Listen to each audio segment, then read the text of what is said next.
200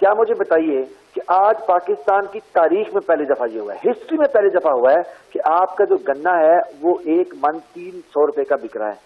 جب آپ چینی کی بات کرتے ہیں, جب نواز شریف کے دور کے اندر ہم سے پچھلے جو ادوار تھے اس میں یہی گنا آپ کا 140 روپے من کے اوپر بکتا رہا, اور 140 روپے من جب کسان کے اوپر پاس جا رہا تھا وہ بھی اس کو 8-9 مہینے کی ادائیگی نہیں تھی.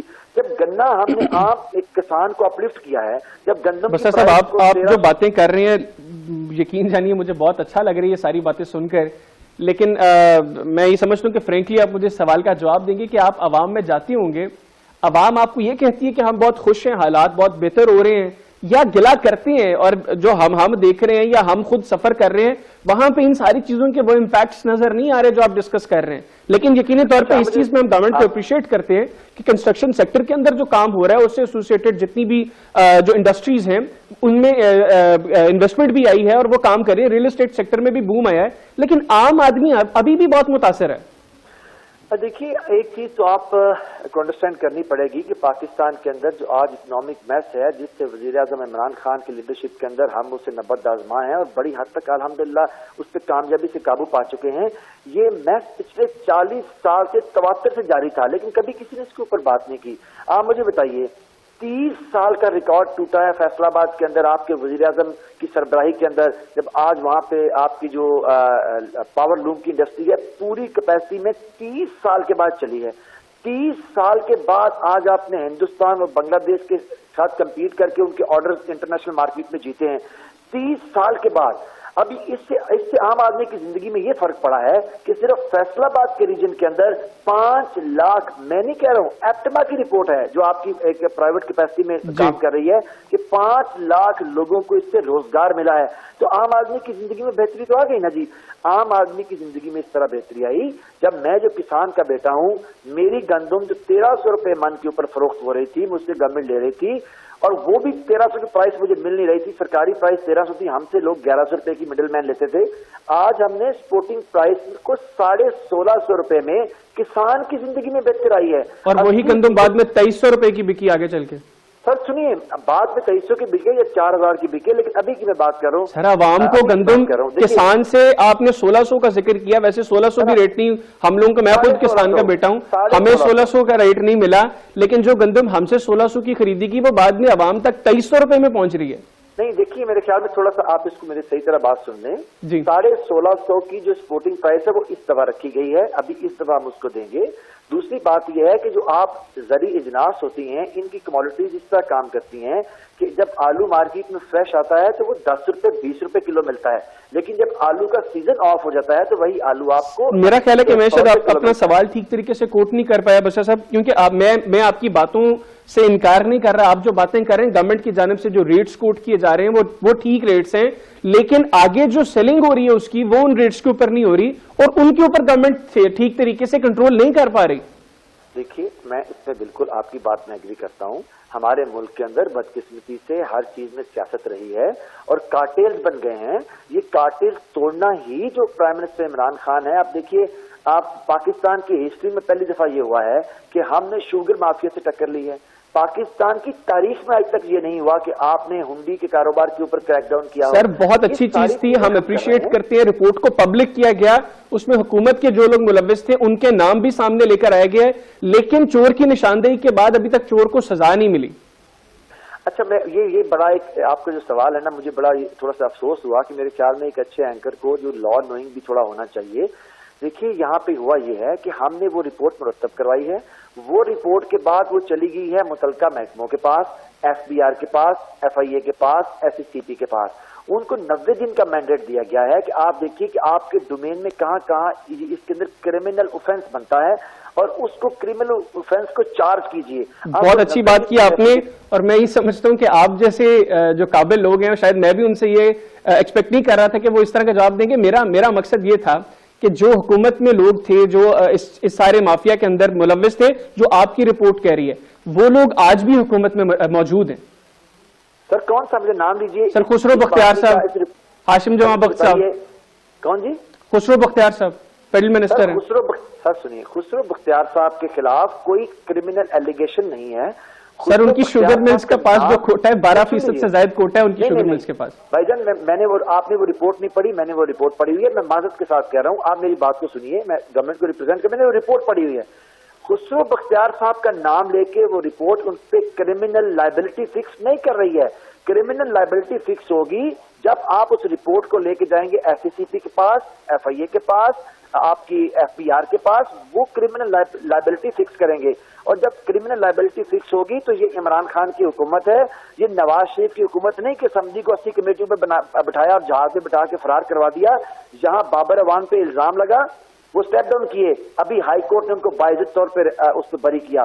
لیکن اس سے پہلے وہ دوبارہ کابینہ کا حصہ بن چکے تھے. سر بننا چاہیے نا جی, اگر ایک آدمی پہ الزام لگا وہ سر الزام چل رہا تھا جب ان کو کابینہ کا حصہ بنایا گیا, بری اب ہوئے وہ. بجے سنیے, اگر کسی آدمی پہ الزام لگے, پاکستان میں یہ روایت عمران خان نے شروع کی, الزام لگا اسٹیپ ڈاؤن کریں, جائیں قانون کے پروسیس کو فیس کریں. اگر آپ کو کلین چٹ مل گئی تو بالکل حصہ بننا چاہیے, کیوں نہیں بننا چاہیے. لیکن کبھی آپ نے یہ سوال اٹھایا کہ اس ملک کے اندر کرمنل لوگوں کو آپ نے کیبنٹ کا حصہ بنایا, ان کے اوپر تمام تر الزامات لگے, کبھی آپ نے ان کو ہمیشہ حکومتیں ڈیفینڈ کرتی رہی کیونکہ ایک خاندان کی حکومت تھی. لیکن ابھی میں آپ کو بتاؤں, جیسے ابھی آپ نے چینی کی رپورٹ کی بات کی, ہاں یہ عمران خان ہے جس نے اس ملک کے اندر روایت کو جنم دیا ہے. عمران خان جو پاکستان کے اندر احتساب کا استعارہ ہے اور نئے پاکستان کا معمار ہے, یہ اس کے دور میں ہوا, کبھی آج تک نہیں ہوا ہے. باقی آپ کی جو کموڈیٹیز کی بات ہے, یہ جیسے ابھی آپ نے کہا گندم کا جب سیزن آتا ہے, کیونکہ ہم کسان ہیں, ہم گندم اگاتے ہیں اور گندم کو سیل کرتے ہیں, تب اس کی سرکاری, ابھی ہم نے 1650 روپے کیا.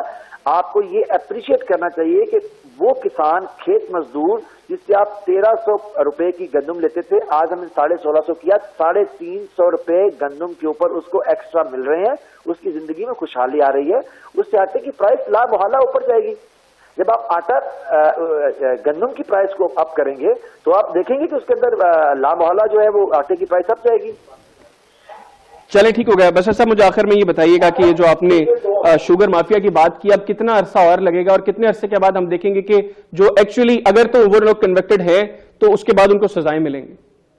دیکھیے میں آپ کو بتاؤں, اس میں آپ کو میں بالکل کیٹیگوریکل بتا رہا ہوں. یہ عمران خان کی جو حکومت ہے پاکستان تحریک انصاف کی, اس کا ویژن یہ ہے کہ ہم نے بالکل کرسٹل کلیئر گورننس کرنی ہے. آپ کے سامنے یہ رپورٹ بھی ہم نے پبلک کی ہے. جو ہی اس کے اوپر متعلقہ جو ڈپارٹمنٹس ہیں, ایف بی آر, ایف آئی اے اور ایف سی سی پی, جب یہ کرمنل لائبلٹیز کو فکس کریں گے وہ بھی ہم پبلک کریں گے, اور آپ دیکھیں گے کہ قانون اپنا راستہ بنائے گا اور لوگوں کو قرار واقعی سزا ملے گی. آپ نے دیکھا کہ جن لوگوں کا نام آیا تھا انہیں آلریڈی پار کاریڈور سے دور کر دیا گیا ہے. اس کو اپریشیٹ کریں کہ یہ نیا پاکستان ہے, یہ وہ پاکستان ہے جس کی عمران خان نے لوگوں کو خواب دکھایا تھا, جہاں ہر انسان قانون کی نظر میں برابر ہے, and no one is more equal than others. ٹھیک ہو گیا. بس صاحب بہت شکریہ آپ کے وقت کا. لیکن جو خسرو بختیار صاحب کا آپ نے ذکر کیا, ان کا کیس بالکل ویسی تھا جس طرح نواز شریف صاحب کا نام پاناما میں نہیں تھا, لیکن ان کو پاناما کے کیس کے اندر آپ لوگ پاکستان تحریک انصاف کے دوست گھسیٹتے رہے تھے.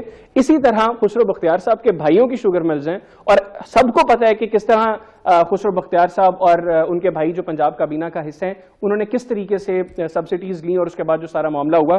خیر اب دیکھتے ہیں کہ پاکستان تحریک انصاف کی گورنمنٹ اس کے اوپر کیا ایکشنز لیتی ہے, اور آیا واقعی حقیقی معنوں کے اندر ان کو سزا دی جاتی ہے جن کی وجہ سے پاکستان کے اندر شوگر کا جو چینی کا جو مسئلہ ہے, جو چینی کی قیمتوں کا مسئلہ ہے, وہ اس حد تک چلا گیا کہ جس کو اب کارٹلز شوگر مافیا بن گئی, انڈسٹری مافیا کا نام اختیار کر گئی. پروگرام میں ایک بریک شامل کریں گے, بریک کے بعد پروگرام کا سلسلہ آگے بڑھائیں گے, کہیں نہ جائے گا. اسٹے ود اس.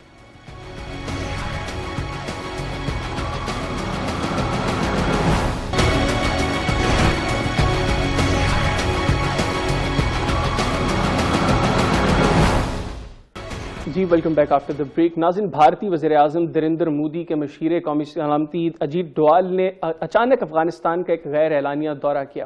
اب یہ دورے کی ٹائمنگ بڑی کروشل ہے, کیونکہ یہ دورہ اس وقت کیا گیا جب پاکستان کی جانب سے بار بار یہ الزام لگایا جا رہا ہے کہ پاکستان کے اندر دہشت گردی کے لیے بھارت افغانستان کی سرزمین کا استعمال کر رہا ہے, اور دوسری جانب قطر میں امریکہ اور طالبان کے درمیان مذاکرات کا سلسلہ جاری ہے. وہ بھی جو ہے وہ بڑے کروشل سٹیج پہ مذاکرات جا چکے ہیں, اور بھارت نے ابھی تک طالبان کو تسلیم نہیں کیا, ان کی سیاسی طاقت کو ابھی تک تسلیم نہیں کیا. تو اس حوالے سے دورہ بہت اہم ہے پروگرام کے حصے میں اس کے اوپر بات کریں گے. اور بات کرنے کے لیے ٹیلی فون لائن پہ مجھے جوائن کیا ہے لیفٹیننٹ جنرل ریٹائرڈ نعیم خالد لودھی صاحب نے, سابق وزیر دفاع ہیں. Thank you very much general صاحب. السلام علیکم. وعلیکم السلام. جنرل صاحب, سب سے پہلے تو کیا ضرورت پڑ گئی اچانک اجیت ڈووال کو افغانستان کا دورہ کرنے کی, اور یہ غیر اعلانیہ دورہ؟ جی دیکھ, بہت بڑی ضرورت تھی کیونکہ اب آپ دیکھیں کہ کیا سہارا رہ گیا ہندوستان کا افغانستان میں. ان کو نظر آ رہا ہے کہ آگے کیا ہونے والا ہے. تو جیسے وہ ڈوبتے کو تنکے کا سہارا, تو وہ تو کوئی تلاش کر رہے ہیں کہ کسی طریقے سے جس قسم کی ریشہ دوانی ہے وہ کر رہے ہیں افغان سوائل کو استعمال کر کے پاکستان کے خلاف. اس کو صاف ظاہر وہ جاری رکھنا چاہتے ہیں, اور اس کی خاطر جو بھی ان کو کرنا پڑے گا وہ پوری کوشش کریں گے. اجیت ڈووال کا جو رویہ ہے پاکستان کی طرف, اور جو کچھ انہوں نے کہا ہے پاکستان کے بارے میں, وہ تو سب کو معلوم ہے. جو وہ امریکہ اور ہندوستان جو کچھ کرنا چاہتے ہیں سی پیک کے ساتھ, وہ سب کے سامنے ہے. تو میرا خیال ہے کہ ہمیں تو بڑا کلیئر ہونا چاہیے کہ اس دورے کا مقصد اسپیشلی اینٹی پاکستان دورہ تھا یہ. اور ہمیں یہ بھی ذہن میں رکھنا چاہیے کہ ہم کہتے رہتے ہیں کہ جی افغانستان میں وی ہیو نو فیوریٹس, اور سب ہمارے ساتھ, ہم سب کے ساتھ ایک جیسے ہیں. اب دیکھ لیجئے جو لوگ آپ کے خلاف سازشیں کرتے ہیں, اگر وہ بھی آپ کے فیوریٹ ہیں اور باقی سب کے برابر ہیں, تو پھر بہت اچھی خارجہ پالیسی ہے. اور میں کیا کہوں, یا پھر یہ کہہ سکتے ہیں کہ ڈپلومیٹک ٹرمز میں یہ کہا جا سکتا ہے, لیکن ریئل پالیٹکس سمجھنے میں کوئی دشواری ہمیں نہیں ہونی چاہیے کہ ہمارا دوست کون ہے, دشمن کون ہے, اور افغانستان میں جو مختلف اینٹیز ہیں ان میں ہمارا دوست کون ہے اور دشمن کون ہے. اچھا جنرل صاحب, ویسے فرینکلی تھوڑا سا آگے چل کے بات کر لیتے ہیں. آپ کے خیال میں, جس طرح آپ بھی اکثر ذکر کیا کرتے ہیں کہ افغانستان کے اندر جو اشرف غنی صاحب کی حکومت ہے وہ اب چند مہینوں کی مہمان ہے, اور ایک نیا سیٹ اپ شاید افغانستان کے اندر اب آنے والا ہے, تو آپ کے خیال میں اشرف غنی صاحب بھی اس سیٹ اپ کے خلاف انڈین لابی کا استعمال کر رہے ہیں؟ اور دوسری جانب جس طرح آپ نے بھی ذکر کیا کہ اس دورے کے اندر یقینی طور پر پاکستان کے خلاف افغانستان کی سرزمین کے استعمال کے حوالے سے بھی گفتگو ہوئی ہوگی. جی دیکھیں, جو بیانات ہیں اشرف غنی صاحب کی حکومت کے کہ امریکہ نہ جائے یہاں سے, جیسے کہ امریکہ اپنی مرضی سے جا رہا ہے, امریکہ انڈر پریشر جا رہا ہے, اس کو جانا پڑ رہا ہے اس لیے وہ جا رہا ہے, ورنہ وہ کیوں جاتے. اس کے علاوہ جو کچھ افغانستان کی سرزمین کی طرف سے ہوتا ہے وہ, اور پھر اگر وہاں پر کوئی بھی واقعہ پیش آ جائے تو وہاں پر حالانکہ اتنے لوگ ہیں, گن رنرز ہیں وہاں پر, وار لارڈز ہیں وہاں پر, یہ جو نارکوٹک بیرنز ہیں اور مختلف دھڑے ہیں, وہ اسٹریٹ وے اکثر پاکستان کی طرف انگلی اٹھاتے تھے. اب آج کل تھوڑا وہ کم ہو گئے ہیں. تو یہ تو اس میں تو کوئی شک و شبہ کی گنجائش نہیں ہے, میں نہیں کہہ رہا, یہ ساری دنیا کہہ رہی ہے کہ جب نیا سیٹ اپ آئے گا تو اشرف غنی اس میں نہیں ہوں گے.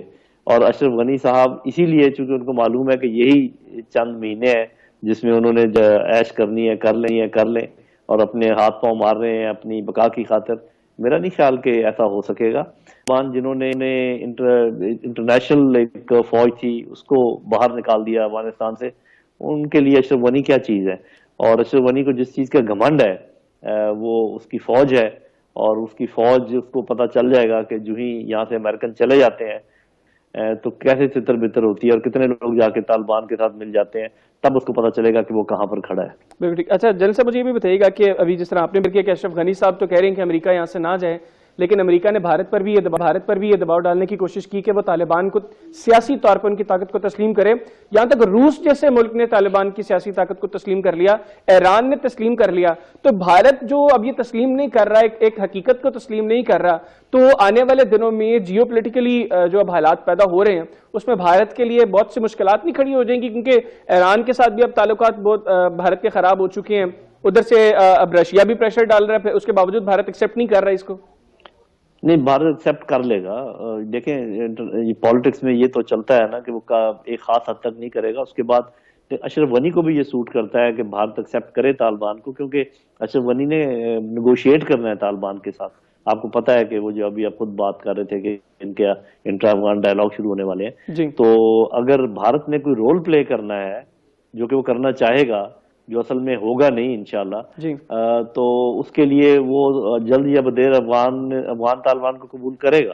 اور آپ دیکھیے گا کہ وہ کافی سارے ان کے لیے کانٹے پھینکے گا, جیسے مچھلی کو بیٹ دیا جاتا ہے, وہ آپ کو دیکھنے میں نظر آ جائے گا اگلے 2-3 مہینے میں. جی بالکل. اچھا جن صاحب, آخر میں مجھے یہ بھی بتائیے گا, جس طرح آپ نے کہا کہ اشرف غنی صاحب کو سپورٹ کرتا ہے کہ وہ بھارت طالبان کو ایکسیپٹ کرے تاکہ کل کو مذاکرات ہوں، تو ان کو زیادہ سوٹ یہ نہیں کرتا کہ وہ پاکستان کے ساتھ اپنے تعلقات کو بہتر کریں، کیونکہ پاکستان جس طریقے سے اپنا کردار ادا کر سکتے ہیں، پاکستان کر سکتے ہیں اس سارے پروسیس کے اندر، بھارت تو اس طریقے سے کردار نہیں ادا کر سکتا، اور بجائے اس کے کہ وہ پاکستان کے خلاف بھارت کو سپورٹ کریں، غنی صاحب کو چاہیے کہ وہ بھارت کو ایک شٹ اپ کال دیں۔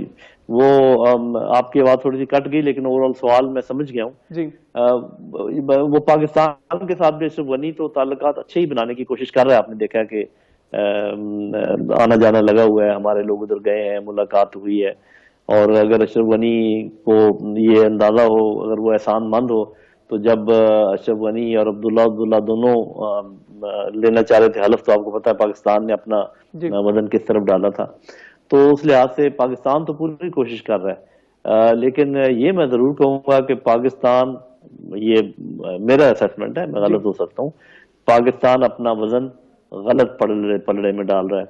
پاکستان کو پتہ ہونا چاہیے کہ افغان طالبان کے تعلقات ابھی ناردرن الائنس کے ساتھ سب کے ساتھ ہیں، عبداللہ کے ساتھ ہیں، جتنے ازبکس ہیں، جتنے تاجکس ہیں، ان سب کے ساتھ ان کے تعلقات ہیں، سوائے صاحبزادہ دوستم وغیرہ کے، تو وہ بھی اپنی بات چیت کر رہے ہیں۔ تو میرا اپنا خیال یہ ہے کہ پاکستان کو دیکھنا چاہیے کہ آنے والے مہینوں میں، آنے والے دنوں میں کون سی ڈومینیٹنگ پولیٹیکل پاور ہوگی، پولیٹیکل اینڈ ملٹری پاور، تو ہمیں انہی کے ساتھ کھڑا ہونا چاہیے، اور انہی کے ساتھ ہماری کمیونیکیشن بھی اچھی ہے، تو ہمیں خام خواہ یہ بیلنسنگ ایکٹ کرنے کی کوشش نہیں کرنی چاہیے اس سلسلے میں، جبکہ ہمیں پکا پتا ہے کہ ایک پلڑا جو ہے وہ بہت ہلکا ہے اور بڑی جلدی وہ فزل آؤٹ ہو جائے گا، خام خواہ اپنا وقت ضائع کر رہے ہیں ان کی طرفداری کر کے یا ان کے ساتھ مل کر۔ بالکل ٹھیک ہے، لیفٹیننٹ جنرل ریٹائرڈ نیم خالد لودھی صاحب، بہت شکریہ آپ کا، آپ نے اپنا قیمتی وقت مجھے دیا۔ ناظرین، جنرل صاحب کی آپ نے گفتگو سنی، ان کے خیر پاکستان افغانستان کو لے کر جو پاکستان کے فارن ریلیشنز ہے، پاکستان شاید اپنا پلڑا جو ہے پاکستان کو دوسری جانب رکھنا چاہیے، پاکستان کو دوسری طرف کی جو سپورٹ ہے اس کا اعلان کرنا چاہیے۔ پروگرام میں ایک بریک شامل کریں گے، بریک کے بعد پروگرام کا سلسلہ آگے بڑھیں گے، کہ نہ جائے گا۔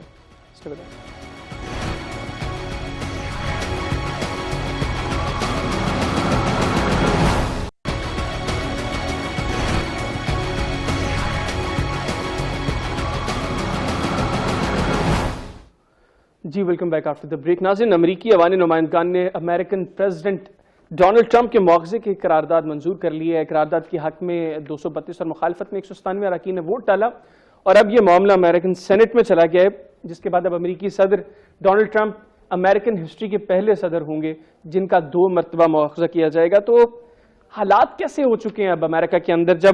جس وقت جو بائیڈن کو ملنے والے الیکٹورل ووٹس کی توثیق کی جا رہی تھی، اس وقت کیپٹل ہل پر دھاوا بولا گیا، اس کا الزام جس طرح ڈونلڈ ٹرمپ پر لگا کہ انہوں نے ورغلایا تھا لوگوں کو جنہوں نے جا کے وہاں پہ دھاوا بولا، اور اب جو حالات پیدا ہو چکے ہیں امریکہ میں، اس کے اوپر بات کریں گے، اور بات کرنے کے لیے ٹیلی فون لائن پہ مجھے جوائن کیا ہے امریکہ سے ساجد ترٹ صاحب نے، مشیر ہیں ڈونلڈ ٹرمپ صاحب کے۔ ساجد صاحب، thank you very much for your time and السلام علیکم۔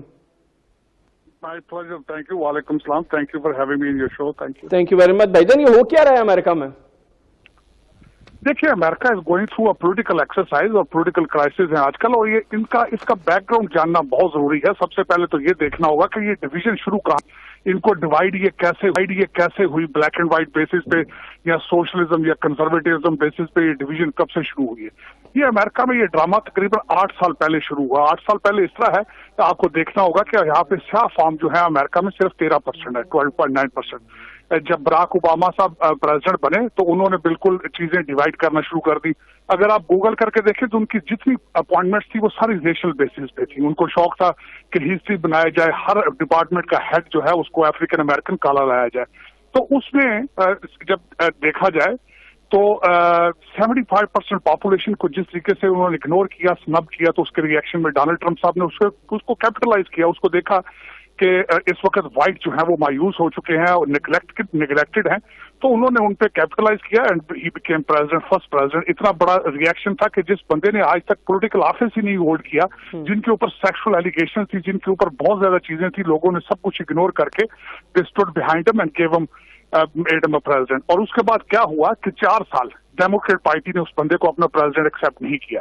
وہ جلتی پہ تیل تھا، اور اس کے بعد 2 سال پہلے رشین کولوژن میں ان کو پھنسائے رکھا، جس میں سے کچھ بھی ثابت نہیں ہوا۔ اس کے بعد ہنٹر بائیڈن جو کہ جو بائیڈن کے لڑکے ہیں، ان کی کرپشن کی بیسس تھی جس کے اوپر پہلی امپیچمنٹ ہوئی۔ اب یہاں پہ یہ دیکھیں، یہ بالکل کلیئر واضح نظر آ رہا ہے کہ میڈیا اور اسٹیبلشمنٹ